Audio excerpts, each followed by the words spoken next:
দূর থেকে কাছে, দেশ থেকে প্রবাসে, যে যেখান থেকে ভিডিওটি দেখছেন সবাইকে জানাচ্ছি স্বাগত। দর্শক, আজকে দেখেন আমরা চলে এসেছি আরিচা ফেরিঘাটে।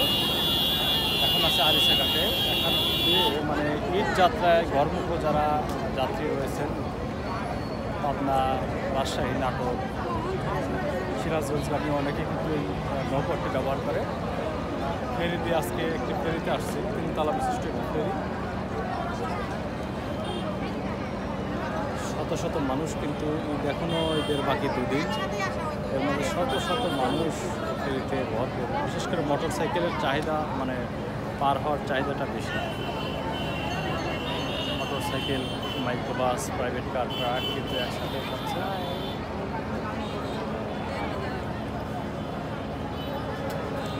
যারা ফেরিতে চলাচল করেন তাদের জন্য আমার পিছিয়ে দেখতে পাচ্ছেন স্পিড বোট ঘাট। ওইটা স্পিড বোট দিয়েও এখন কিন্তু ভোগান্তি, অনেক মানুষ সিরিয়াল করতে হয়।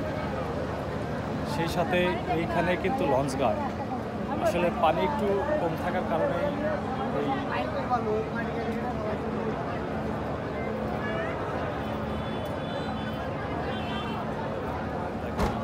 দেখানোর চেষ্টা করতেছি।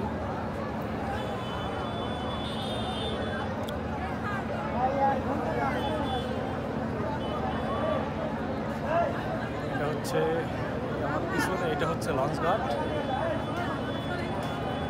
তারপরে ট্রলার, কেউ স্টিমার বলে, সেই ট্রলারে করে কিন্তু যাত্রীরা আরেকটানে বাড়ি ফেরা যদি বলেন সেখানে যাচ্ছে। দেখেন অনেক মানুষ ট্রলার, নৌকা দিয়ে নদী পার হচ্ছে।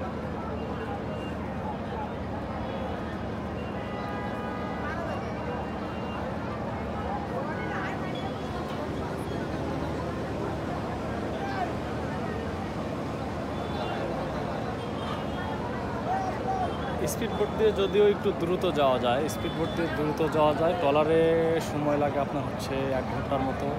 ফেরিতে এখন পানি যেহেতু নব্যতার সংকট, সেক্ষেত্রে ফেরি দিয়ে চলাচল করতে কিন্তু সময় লাগে। এই আরিচা থেকে নগরবাড়ি ফেরিঘাটে প্রায় 1.5 ঘন্টার উপরেও লাগে, 1.5 ঘন্টার মতো লাগে। কিন্তু ফেরি সংকটের কারণে এখানে কিন্তু একটি ভোগান্তির চিত্র খুবই দেখা যাচ্ছে। দীর্ঘক্ষণ অপেক্ষা করে একটা ফেরিতে ওঠা যায়, তারপরেও ফেরিটা ছাড়তে বিলম্বিত হয়। এরপর পানি না থাকার কারণে অনেক ঘুরে যেতে হয়, এই আর কি। তারপরেও অনেকেই বাড়ি যাচ্ছে। দেখেন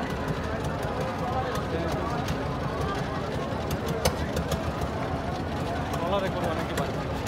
3 ঘন্টা লাগবে। এর আগের বছর যেটি লক্ষ্য করেছি যে ওভারলোড করে কিন্তু ট্রলার নদীতে ছাড়তো, লঞ্চ ছাড়তো, কিন্তু এই বছরে আইনশৃঙ্খলা বাহিনীর তৎপরতা থাকার কারণে কিন্তু সেই বিষয়টা এখন পর্যন্ত চোখে পড়েনি। যে ট্রলার অলরেডি ছেড়ে দিয়েছে, দেখেন তেমন কিন্তু মানে গাদাগাদি করে লোক সাজায় না। যে পরিমাণ ভারত ক্ষমতা আছে সেই পরিমাণে কিন্তু তারা যাত্রী উঠিয়েছে। পাশেই রয়েছে লঞ্চ ঘাট, লঞ্চে করেও যাচ্ছে।